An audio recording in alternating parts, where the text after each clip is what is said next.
Welcome back to the deep dive. Today, we're setting aside the official announcements for a moment.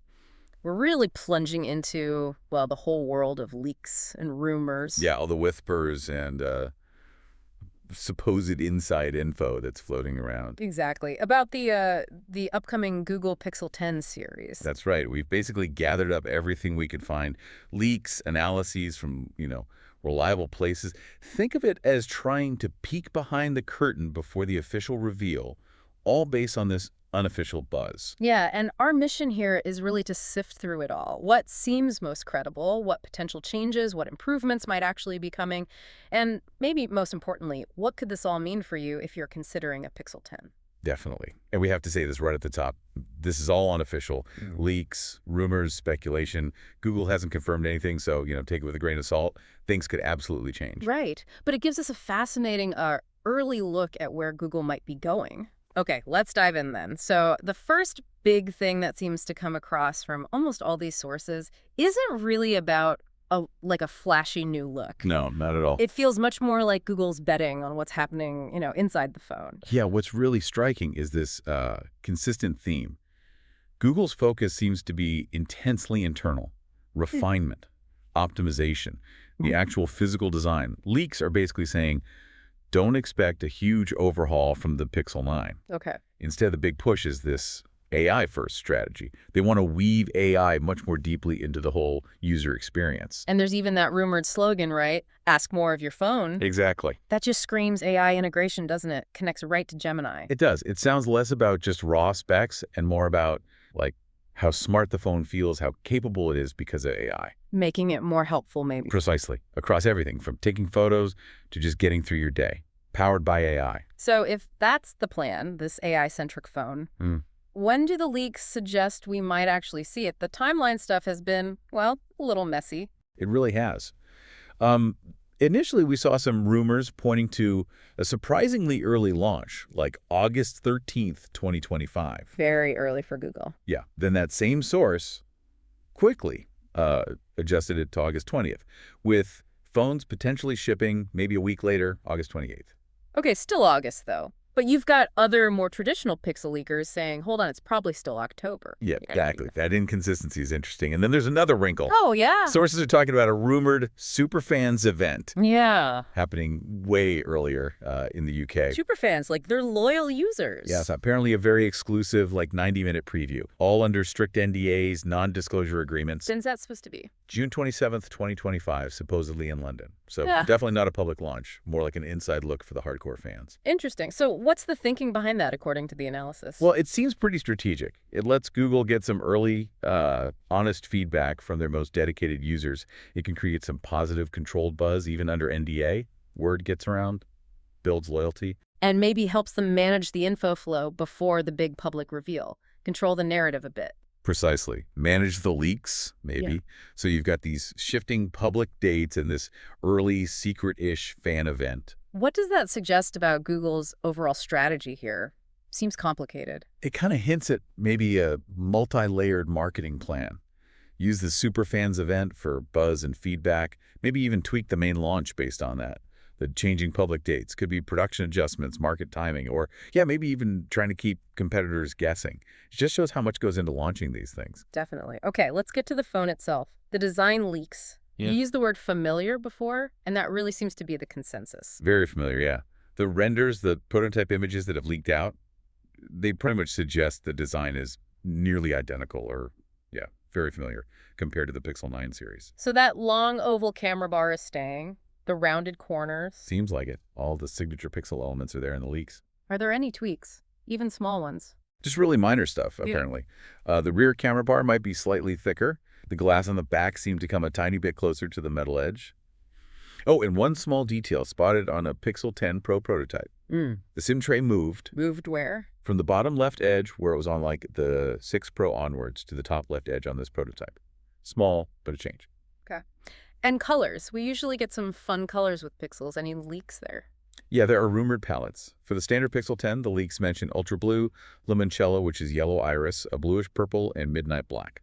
Limoncello, nice. And the Pro models? For the Pixel 10 Pro and the Pro XL, the rumors point to sterling gray, the light one, white porcelain, white, midnight again, and smoky green, a dark green. And the Pixel 10 Pro Fold, the foldable one, is rumored with just two, sterling gray and smoky green. And some name changes for the classic colors, like black and white. Seems like it. Sources suggest midnight is taking over from obsidian black and light porcelain replaces porcelain white. Although some other leaks still use the old name, so that might not be totally locked down, or maybe it varies. So sticking so close to the Pixel 9 design, what does that signal to you? What's Google focusing on, if not the look? It really strongly suggests their main focus, their resources, aren't on the outside this generation. They're pouring that energy, that budget, into the internals. The performance, the AI. Exactly. The software, the AI, and particularly that main chip. Keeping the design similar saves R&D costs, manufacturing costs. Plus, it builds that consistent Pixel look, brand identity. Right, but some people might want a fresh look. Sure, some might.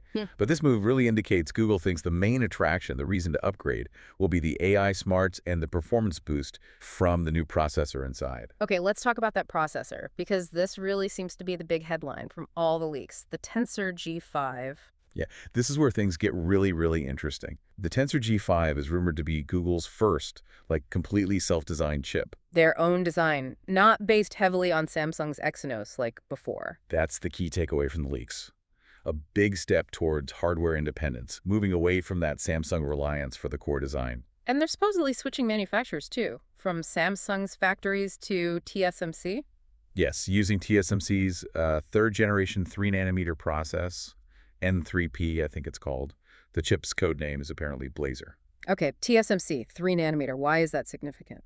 Well, moving to a top-tier manufacturer like PSMC and a more advanced, smaller process like 3-nanometer, that's generally a big deal for performance and power efficiency. The leak suggests it'll offer superior performance and greater efficiency. Maybe not like blowing away all competitors in raw speed. Right. But the big highlight seems to be significant efficiency gains, which could finally tackle those nagging heat and battery life complaints about earlier Tensor chips. Okay, that would be welcome. And we even saw some core details leaked from a prototype, right? Yeah, a Pixel 10 Pro prototype reportedly had one big Cortex X4 core for high performance, 5 balanced Cortex A725 cores, and 2 little Cortex A520 cores for efficiency. Trying to balance power and battery saving. Exactly. Plus, the G5 is also said to have an improved GPU, the graphics part, from Imagination Technologies, and a faster TPU, the Tensor Processing Unit for AI. How much faster? Leaks say 14% faster, doing 40% more operations per second. So more power specifically for those AI features. Okay, G5 sounds like a big step. But then there was that other detail about the modem that kind of surprised people. Yes. The modem story. Despite all this focus on the G5 being self-designed, the leaks, specifically from that Pixel 10 Pro prototype, show it still uses an Exynos 5400 5G modem, which is the exact same modem that's in the Pixel 9 series. Really? Same modem? How is that confirmed? Apparently through diagnostic apps like DevCheck Pro, run on the prototype and also found in the bootloader information. And for some folks, that's potentially a worry, right? Because older Exynos modems had issues. Exactly. Some link them to thermal problems, maybe not the best connectivity or power efficiency compared to, say, Qualcomm modems. Though, to be fair, the Exynos 5400 in the Pixel 9 was reportedly an improvement over its predecessors, but maybe not top tier. So, if the G5 is this big leap towards independence, why stick with a Samsung modem? Seems counterintuitive. It really highlights that this whole hardware independence thing for Google is a marathon, not a sprint. It's a phased strategy. Designing a top-class modem is incredibly hard, super expensive. Yeah. They might be tackling the main compute parts, CPU, GPU, TTU first. Prioritizing. Could be. Or maybe they believe the G5's overall efficiency gains, especially from that TSMC 3-nanometer process, will be enough to compensate for any limitations the Exynos 5400 might still have. So maybe using the G5's power, especially that faster AI unit, to sort of optimize around the modem, manage power, manage heat through software? That's a definite possibility. Using software smarts to make up for hardware that isn't fully custom yet, it means users might not see a huge jump in, like raw cellular performance based just on the modem, but hopefully the whole package feels smoother, more efficient, thanks to G5. Gotcha. Oh, and that prototype also showed RAM and storage. Yeah, 16 GB of RAM and 256 GB of storage. Likely one of the configurations, maybe base for the Pro, maybe a mid-tier. Okay, let's shift gears to cameras. Pixels are obviously known for photos, often more about the software magic than just the sensors. Right, computational photography is their thing. But the leaks do suggest some hardware changes are coming, and they seem to vary quite a bit depending on the model. Yes, they're definitely still leaning on software and AI, but the hardware choices look strategic, Right. especially for the standard Pixel 10. Okay, so what's the camera story for the base Pixel 10, according to these leaks? Well, there's a potentially big upgrade rumored. It might get a dedicated telephoto lens for the first time ever on a standard non-pro Pixel. Wow, okay. What kind of telephoto? It's rumored to use an 11-megapixel sensor. Hmm. Interestingly, the same Samsung sensor used for the front camera on the Pixel 9. Huh. Okay, a telephoto is nice for zooming, but I also saw leaks suggesting potential downgrades for the main and ultra-wide cameras compared to the Pixel 9. Yeah, that seems to be the trade-off. The main camera is rumored to be a 50-megapixel Samsung sensor, but one that's physically smaller than the main sensor in the Pixel 9. And the ultrawide might switch to a 13-megapixel Sony sensor, Wow. also smaller than the Pixel 9's ultrawide. Smaller sensors generally mean less light gathering. And didn't the sources say these sensors are actually the same ones used in the cheaper Pixel 9a? Exactly. That detail seems significant. It points towards a clearer segmentation strategy. How so? Give the standard model the new telephoto capability, which adds versatility at its price point. But by using main and ultrawide sensors similar to the A series, maybe slightly less capable than the previous year's flagship. It creates a bigger gap to the Pro models, encourages upgrades. Precisely. If you want the absolute best camera hardware, you're pushed towards the Pro.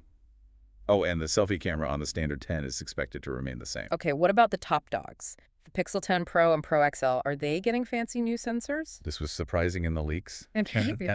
No, they're expected to keep the exact same sensor configuration as the Pixel 9 Pro and 9 Pro XL.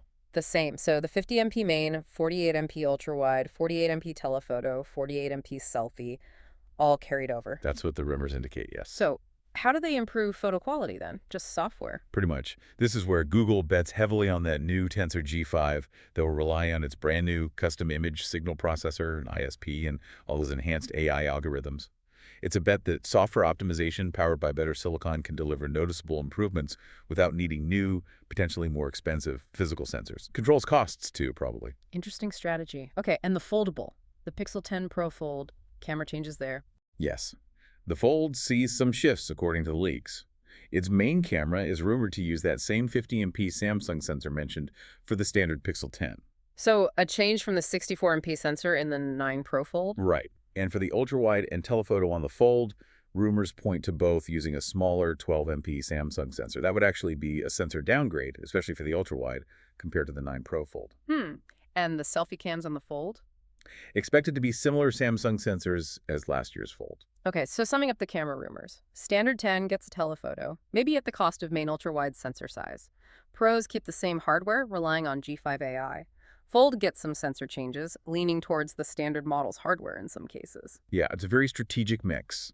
Calculated hardware choices, probably for cost and differentiation. But the underlying theme is Google's immense confidence in the Tensor G5 and their computational photography software to make it all work, maybe even mask any hardware limitations. A real blend of hardware decisions and software reliance. Okay, let's talk battery life and charging speeds. Any big breakthroughs rumored? Not really in terms of battery size.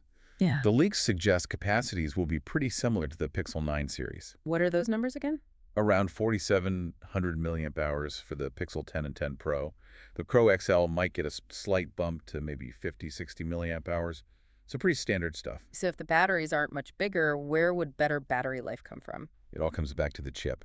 The efficiency gains expected from the Tensor G5, especially with that move to TSMC's 3nm process. That's where Google seems to be pinning its hopes for longer endurance. Optimize the power draw, don't just jam in a bigger battery. Makes sense. What about wired charging speeds? Is Google finally catching up to, like, the crazy fast charging some other brands have? Probably not, based on these leaks. Yeah. They suggest speeds will be similar to the Pixel 9. Which was? Around 30 watts for the standard Pixel 10 and 45 watts for the Pro models. 45 watts. Okay, that's decent. Gets you charged pretty quick in half an hour. Yeah, rumors say maybe 55% or even 70% in 30 minutes for the Pros. But analysts consistently point this out. It still lags quite a bit behind many competitors offering much higher wattages. It's a bit of a disappointment for some. Right. But wireless charging, there is some potentially good news there. Yes, this could be the biggest charging upgrade.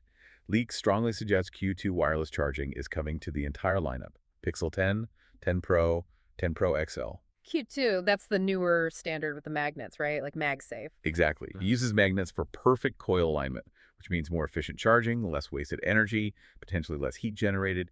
Google skipped Q2 in the Pixel 9, so adding it now is a definite step up. And the speed for Q2. Up to 15 watts via the official Q2 spec. Overall, wireless charging speeds are rumored to reach up to 23 watts, maybe using Google's own charger. Reverse wireless charging other devices off the back of the phone is also expected to return, probably around 12 watts. And they'll still support the standard USB power delivery and PPS for wired charging compatibility. Okay, so the battery and charging picture seems to be rely on G5 efficiency for better battery life. Wired charging is still kind of slow, but Q2 is a nice modern addition for wireless. That sums up the rumors pretty well, yeah. Bet on the chip, lag on the wire, catch up wirelessly. All right, now let's get to the stuff Google really seems excited about. The AI and software features that ask more of your phone slogan really points here. Absolutely. The Tensor G5 is clearly built to enable a whole new wave of smart features. The leaks mention several specific rumored AI capabilities. Like what kind of cool AI tricks might be coming? Well, there's one called Add Me that sounds really neat. It supposedly uses AI to merge two photos taken around the same time, so you can add the person who took the photo into the final shot seamlessly. Oh, okay. Solving the photographer is never in the group shot problem. Exactly. We're also hearing about smarter video editing tools, maybe called video generative ML, and things like speak to tweak. Speak to tweak. Yeah, making quick photo adjustments just by telling your phone what to do with voice commands. And maybe sketch to image, turning simple drawings into more elaborate pictures using AI. And running some of this AI stuff directly on the phone, not needing the cloud. That's another key rumor. Local processing for models like Stable Diffusion for image generation should be much faster. Sources even hinted that the G5 might be powerful enough to run features originally planned for the Pixel 11 earlier on the Pixel 10. Like what kind of future features? Things like Anson 100x zoom capabilities, maybe more advanced cinematic blur for video with better lighting controls, and even an ultra-low light video mode that could process usable video on device in almost complete darkness. Wow, okay. Ambitious stuff. Any other software or maybe display tweaks mentioned? On the display front, yes. Google is apparently aware and investigating PWM dimming issues. The screen flicker some people are sensitive to. Right. They're reportedly aiming for a faster PWM frequency, maybe over 492 hertz like some competitors, to try and reduce eye strain for those users. That would be good. Oh, and faster boot times. Definitely a plus. The Pixel 10 is rumored to boot up to 30% faster, apparently thanks to something in Android 16 called parallel module loading. And the prototype was running Android 16. Yeah, fittingly. One more small hardware thing potentially coming back. What's that? The temperature sensor. Remember that from the Pixel 8 Pro? For measuring object surface temps. Oh, yeah. Is it coming back? Leaks suggest yes, but only on the Pro models. Again, the 10 Pro, Pro XL, and the Pro Fold. Okay, so this whole suite of AI features, the potential display improvements, faster boot, it really feels like Google playing to its strengths. Software, AI, powered by their own chip. Totally. It fits that Ask More theme perfectly. Yeah. Using the G5's muscle to embed intelligence deeper into the phone, making it smarter in ways unique to Google. Okay, last big piece. The price. What are the rumors saying about how much these might cost? The leaks give us some starting price estimates. The standard Pixel 10 is rumored around $799. Same as the Pixel 9 started at, right? Yep. The Pixel 10 Pro also looks set to start at $999. Again, same as the 9 Pro. Okay, holding steady there. What about the bigger Pro XL? That one might see a slight increase. Rumors peg it at $1,199, which would be $100 more than the Pixel 9 Pro XL launched at. Okay. And the Fold. Any good news there? People always hope foldables get cheaper. Potentially, yes. The Pixel 10 Pro Fold is rumored to start at $1,600. $1,600. Wasn't the 9 Pro Fold $1,800? Exactly. So that could be a $200 price drop, which would definitely make it a bit more tempting for people eyeing a foldable. Interesting. So what does this pricing strategy suggest? Holding steady on the main models, slight bump for XL, potential drop for the Fold. Well, keeping the Pixel 10 and 10 Pro prices the same seems like a move to stay competitive, right? Especially if the external design isn't dramatically different. The main selling point is the G5 and the software value. And maybe the telephoto on the standard 10 helps justify that $799 price, despite other sensor changes. Could be part of the calculation. And yeah, the potential price cut on the Fold feels like a clear signal they want to boost adoption in that really high-end market, make it slightly less intimidatingly expensive. Okay, makes sense. let's try and wrap this up with the key takeaways from this whole rumor dive. Sure. So the big picture for the Pixel 10 series, based on all this, is really about internal evolution. It's all driven by that new Tensor G5 chip. It's Google's first big swing at a truly self-designed chip, moving to TSMC, aiming for better performance, but especially better efficiency. Right, but that hardware independence is still a work in progress, since the Exynos modem seems to be sticking around for another year. Exactly. Phased approach. Then there's the camera strategy, very segmented. Standard Pixel 10 gets that new telephoto, but possibly with main ultra-wide sensors, similar to the 9A. While the Pro models keep the same sensors as the 9 Pro, betting entirely on the G5's new ISP and AI smarts for improvements. Yep, and battery life hopes are pinned on G5 efficiency, not bigger batteries. Wired charging looks like it'll still be relatively slow. But adding Q2 wireless charging across the board is a definite upgrade. Definitely. And AI is just front and center. Mm. That Ask More slogan, features like AdMe, local AI processing. Mm-mm. It's all leveraging the G5 and Google's software expertise. And finally, pricing looks aimed at staying competitive for the core models, maybe making the Fold a bit more accessible. That seems to be the strategy. So pulling it all together, if these leaks hold water, the Pixel 10 generation isn't shaping up to be some radical visual departure. It's much more about a significant upgrade under the hood, led by the Tensor G5, and a doubling down on AI and software refinement. Yeah. So if you listening are considering a Pixel 10 based on this early buzz, you're probably most interested in the potential of that new chip, the unique AI features, and Google's track record with software optimization. Which leads us to maybe the final thought, the big question for you to ponder.